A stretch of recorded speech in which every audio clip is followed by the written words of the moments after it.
parang ilang buwan ako hirap kumanta. Akala ko hindi na ako makakanta. As in, alam mo tayo, ABC, hirap ako. Ha?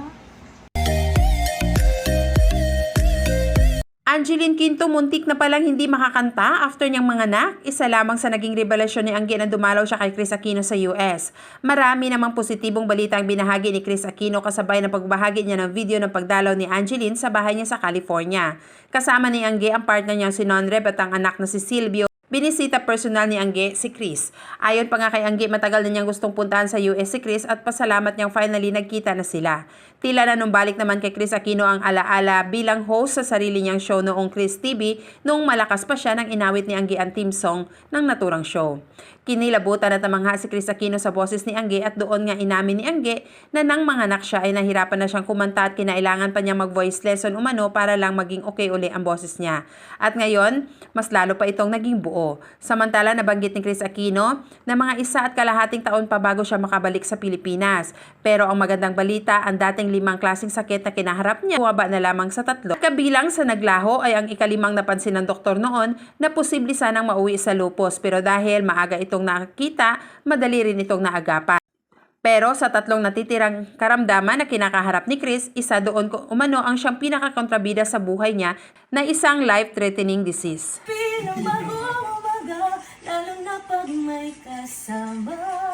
Bawat umaga ay sumisigla pagkasama ang Kris TV. Kris TV, kabaging sa umaga. Sa Kris TV,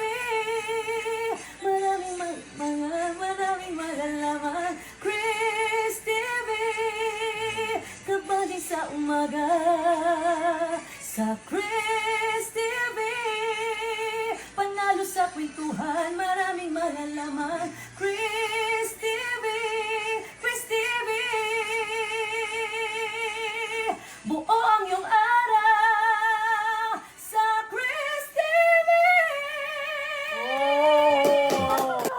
Ate, Nung anak ko, gumanta boses mo. ate, yung boses ko parang lalong naging Buo. Oo, naging buo siya. Oo, grabe. Pero alam mo tayo nung nanganak ako, CS ako te. Oh. So, parang ilang buwan ako hirap kumanta. Akala ko hindi na ako makakanta. As in, alam mo tayo, ABC, hirap ako. Ha? ABC song. Pero, Kaya lang, ang ginawa ko te, ulit ako, nag-voice lesson ulit ako. So, unti-unting bumalik siya. Ganun daw talaga te pag nanganganak. ang galing mo, grabe. It's nakakakilabot.